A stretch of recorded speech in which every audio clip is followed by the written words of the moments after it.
In this section, you're going to be looking at testing for ions. There are two different types of ions. So if you have a look at copper sulphate, you have a cation, which is the positive metal, and an anion, which is a negative non-metal ion. What you will be able to do at the end of this section is work out which metal and which non-metal is present in any compound. To test a compound to see what metal is present, you need to be able to use this apparatus. You need a spotting tile, your sample, a flame loop, a beaker full of hydrochloric acid, and a spatula. The first thing you need to do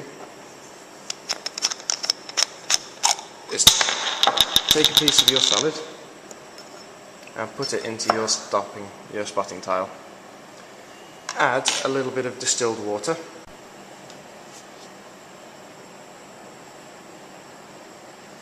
This will dissolve it. The next thing you do is you take your wire loop, you pop it in, make sure that your Bunsen burner is on blue flame,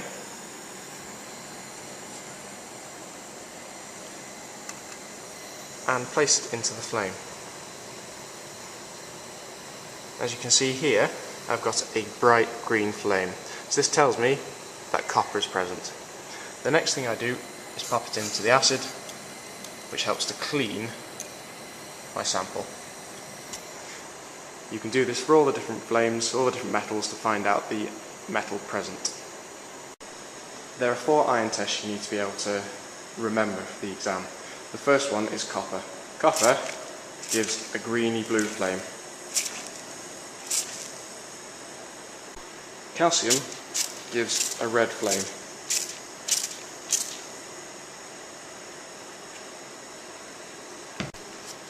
And sodium gives an orange flame.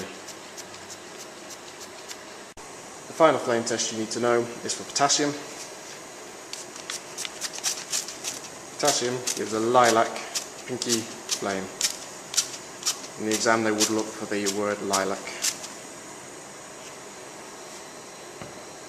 Test number 1. For this you need your chloride, so sodium chloride, you need nitric acid, and you need silver nitrate. Start by filling up a test tube about 1/3 full of sodium chloride. Once you've done that, add a few drops of nitric acid.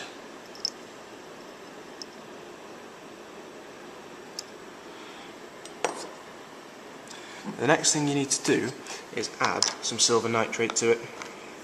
So get yourself a pipette, collect some silver nitrate and add it in. You can see straight away a white precipitate has formed. So the test for chloride is add silver nitrate and you get a white precipitate.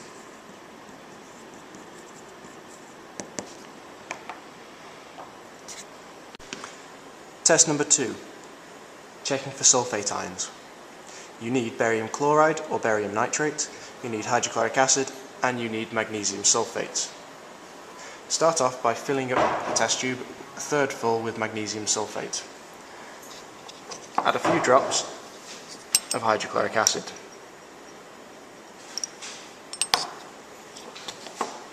And then add a pipette full of barium chloride.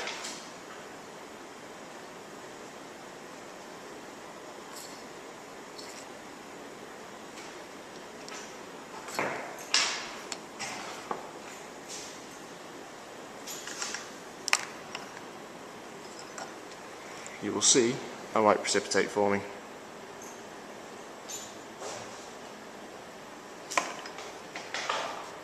So, to test for a sulphate, add either barium chloride or barium nitrate and a white precipitate will form. The third test is for carbonate ions. Start off by filling up your test tube with about 1/3 full of sodium carbonate. Then you need to get some hydrochloric acid or nitric acid. Either should work fine for this experiment. Add it to your test tube and you should see some bubbling. If you get bubbles, that means a carbonate is present. And finally, to test for a carbonate, add hydrochloric acid and you get bubbles forming if a carbonate is present. There are two types of questions that you can get in an exam, which will revolve around solving the tests for anions and cations of different compounds. The first one, they could quite easily just turn around and say, you've got copper sulphate, how can you prove copper and sulphate are part of the compound? So for copper, if you remember back to the flame tests, all you need to do is say you put it into a flame and you get a blue or green flame.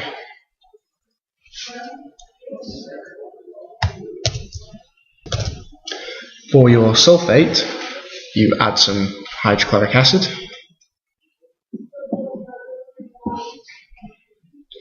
and then some barium chloride,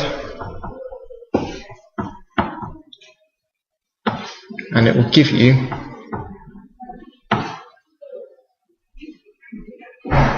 a white precipitate.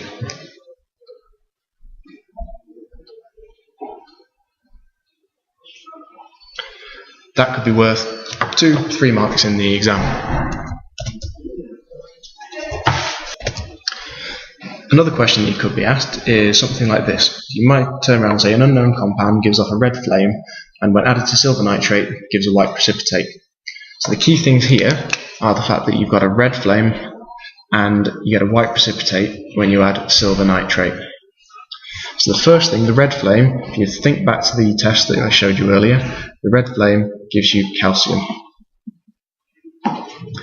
If you add silver nitrate and get a white precipitate, that tells you you've got chloride.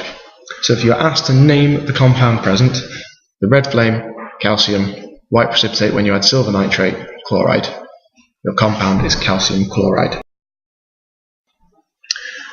Something very similar to flame test is spectroscopy. The bonus of spectroscopy is that it gives out a spectrum unique for every single metal in the periodic table. So if you put in lithium, you put in calcium, you put in cesium, it will give you a unique barcode-like spectrum. So it's very similar to your flame test.